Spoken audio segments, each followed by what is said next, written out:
Think about the last time you bought a bottle of wine, strictly because the label just kind of felt expensive. Oh, yeah. Happens all the time. Right. Like you didn't taste the wine. You didn't, read the vineyard's entire history on the back. You made a financial decision based pretty much entirely on the mathematical spacing of some serif font. The texture of the paper, yeah. Exactly. The texture, the psychological temperature of the color palette. And I think the crazy part is that wasn't an accident. You were manipulated. Beautifully and mathematically manipulated. Yes. And welcome to today's deep dive, where we are unpacking the hidden architecture of visual communication. It really is a profound realization when you start to see it. It is. And our roadmap for this exploration today is this really comprehensive 12-week graphic design course plan.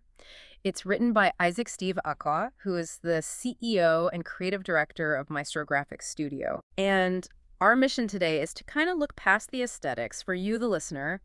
We want to demystify graphic design and show you that it is far more than just, making things look pretty. Which is such a common misconception. Totally. It's actually this calculated strategic language that really dictates how we interact with the modern world. Yeah. And looking through Isaac Stevasix's syllabus, the very first thing he establishes, which I love, it isn't software. It's not, color theory. Right. It's not like open Photoshop. Exactly. It's the fundamental identity of the designer. Because before a single pixel is manipulated, the designer has to understand their actual role in the societal ecosystem. Okay, so how does he define that? The course uses this highly specific term. It calls the designer a visual mediator. A visual mediator.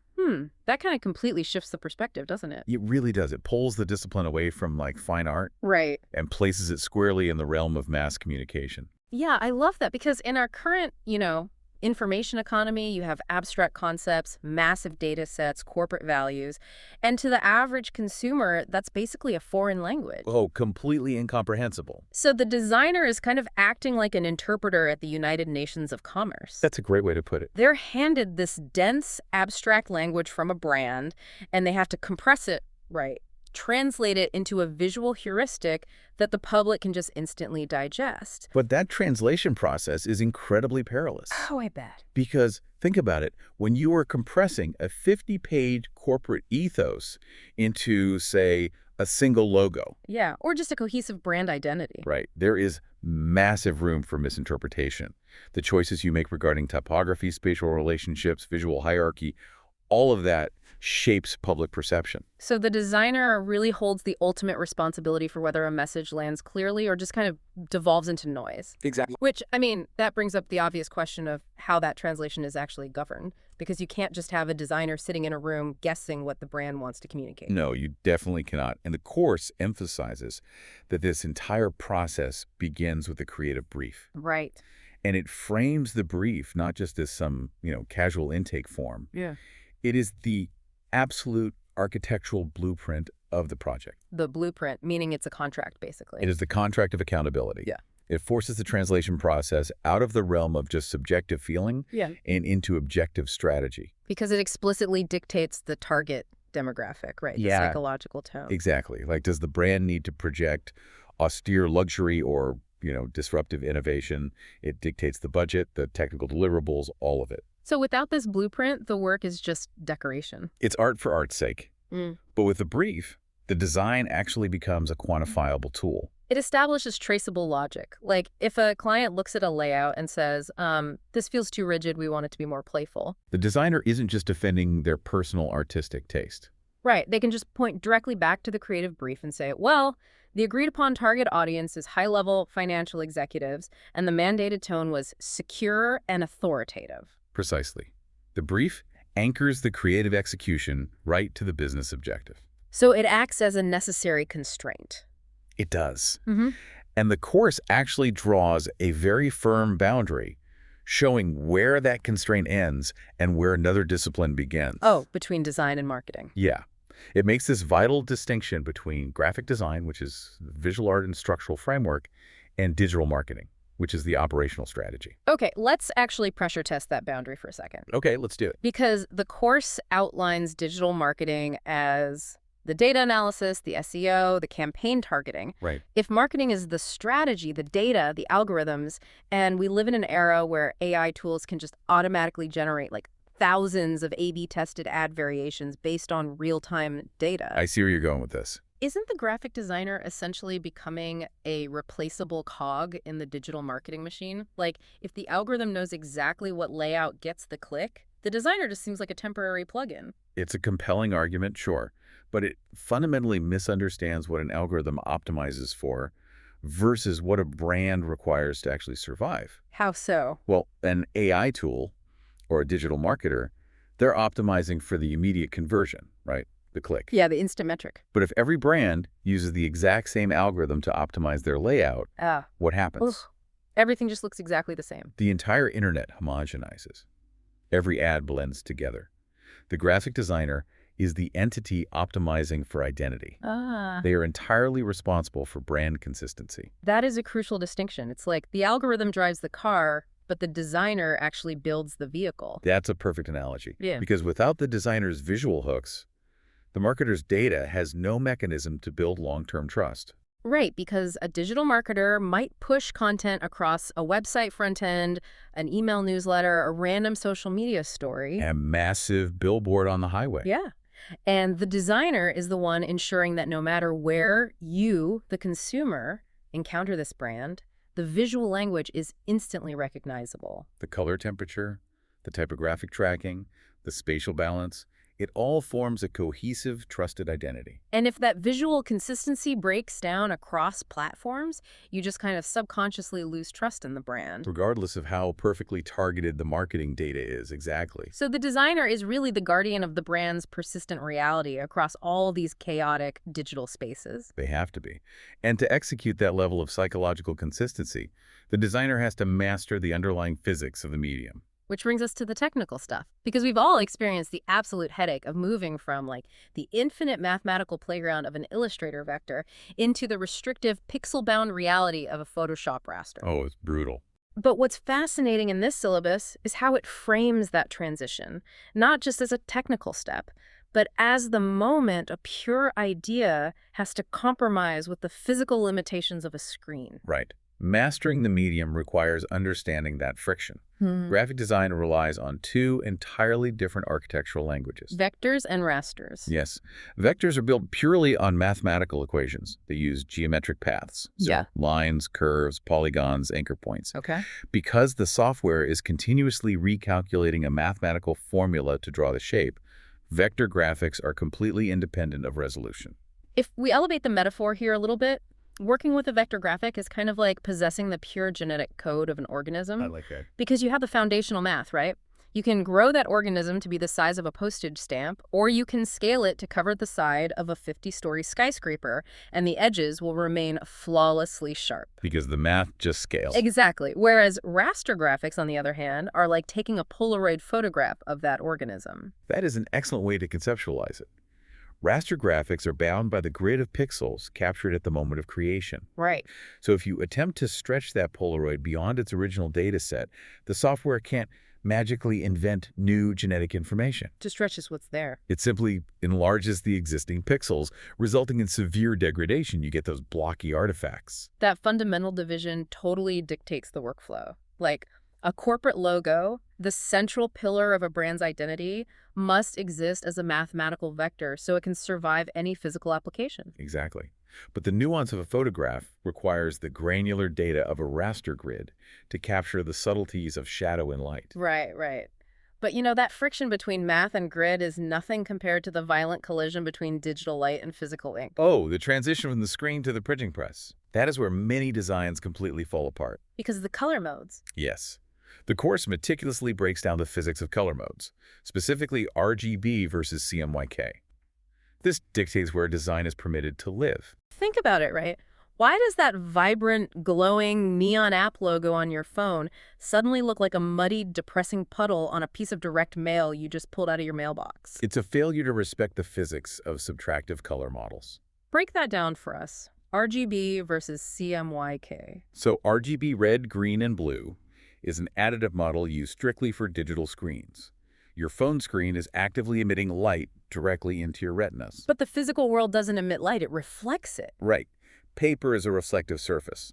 Therefore, designers must translate their work into CMYK cyan, magenta, yellow, and key. Key being black. Yes, and this is a subtractive model.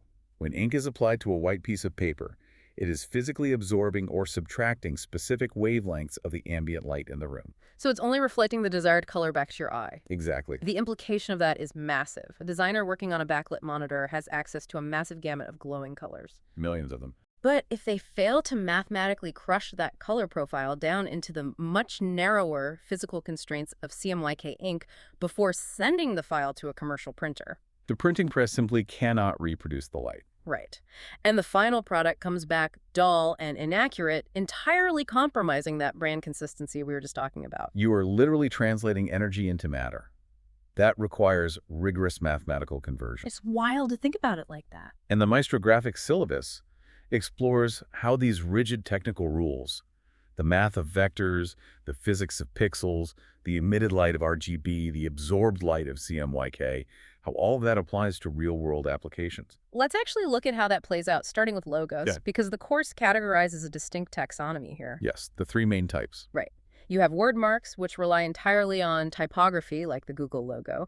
You have letter marks utilizing initials, such as IBM, and pictorial marks, which are the graphic symbols, like the Twitter bird or the Apple silhouette. But the real insight there is the immediate implication of file formats when deploying these logos. Specifically the PNG format. Yes, the portable network graphic.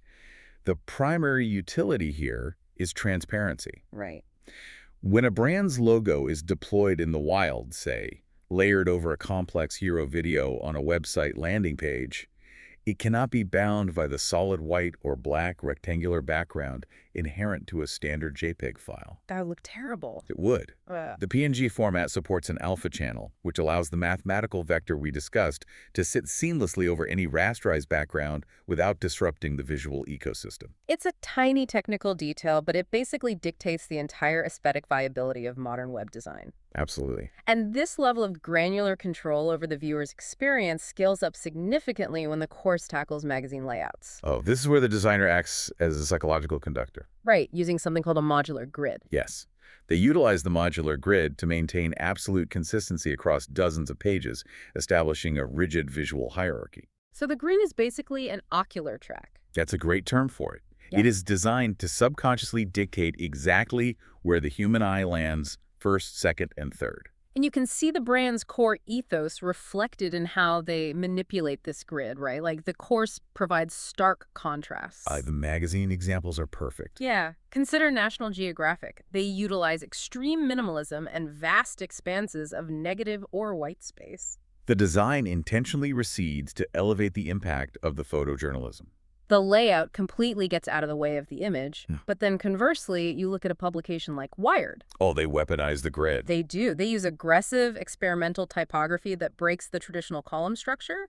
They use dynamic colors, tech-inspired layouts. The layout isn't just a container for the article. The layout itself is communicating a message of disruption and innovation. It's so cool. So we've seen how a designer controls the reader's eye on a flat, two-dimensional grid. But a brand's visual identity faces its most brutal test the moment it enters three-dimensional space. Packaging design. Yes. The course dedicates a significant module to packaging design. But, and I have to playfully push back here, Go for it. isn't a package just a box to hold the product? I mean, how much design really goes into a cardboard square? I mean, on the surface, sure, but packaging is actually where 2D graphic design crashes head-on into structural engineering. Okay, fair. You aren't just designing the front of a box. No, you are mapping a complex 3D puzzle onto a flat 2D plane using a structural template called a die line. The die line, which is kind of like the architectural floor plan of the physical package. Exactly. It mathematically dictates the exact coordinates where the industrial manufacturing machine must slice through the cardboard, where it must apply pressure to crease and fold the material, and crucially, where the bleed areas are located. Ah, the bleed.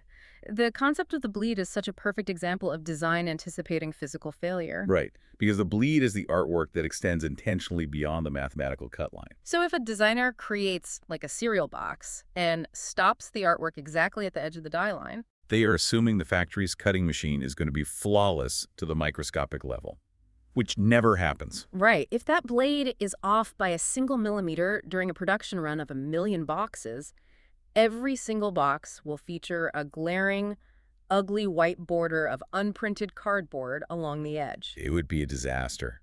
The bleed builds a margin of error into the design to survive the violence of the manufacturing process. That's fascinating. And beyond the geometry of the cuts, the designer must deeply consider material science. Because of the ink. Yes, the physical substrate completely alters the optical reality of the design. A brand's meticulously chosen Pantone color will absorb and reflect entirely differently on a highly textured, recycled craft paper than it will on a smooth, glossy, UV-coated cardboard. Wow. Not to mention the ripple effects across the entire supply chain. Like, the material chosen by the designer affects the structural integrity of the package during palletization, the total production budget, the environmental recyclability profile. The sheer physical weight for international shipping. It's crazy. Packaging design really is the ultimate crucible. It is where brand aesthetics are forced to negotiate with the unforgiving realities of physics and commerce on a crowded grocery store shelf. That physical vulnerability is profound.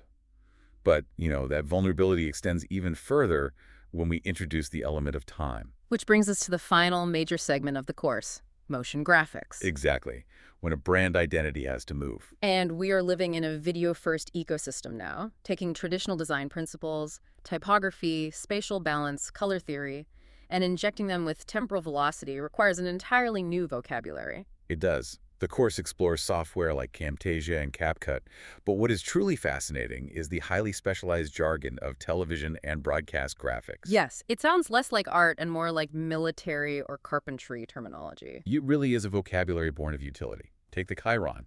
Also known as a lower third. Right. This is the text-based graphic overlay anchoring the bottom of your screen during a news broadcast. It delivers the anchor's name or the crawling headline. It establishes context without obscuring the primary visual data. Exactly. And then you have the mortise. Now, in woodworking, a mortise is a hole or a recess cut into a piece of timber. And in broadcast graphics, it functions very similarly. Basically the same. It's a graphic frame that essentially punches a hole in the screen, allowing the live video to be embedded inside it. But the spatial calculation there is intense.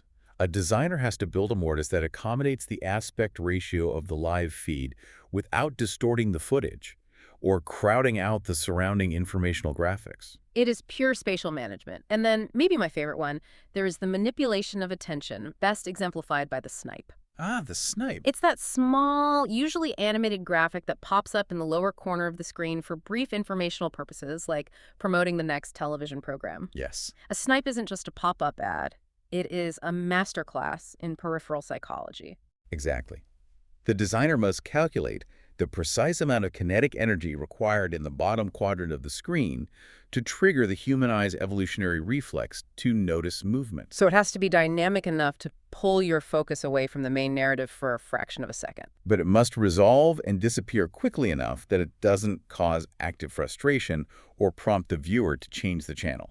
It is a highly calibrated psychological intrusion. It really is. But with all this incredibly complex, mathematically rigorous visual content being generated, from infinitely scalable vector logos to supply chain altering packaging to psychologically calibrated motion graphics, how do these creators actually protect their assets? Ah, the piracy issue. Right. Because in the digital ecosystem, duplication is effortless. Anyone can right-click and save or screen record a proprietary broadcast. The course addresses this vulnerability directly by examining the deployment of watermarks.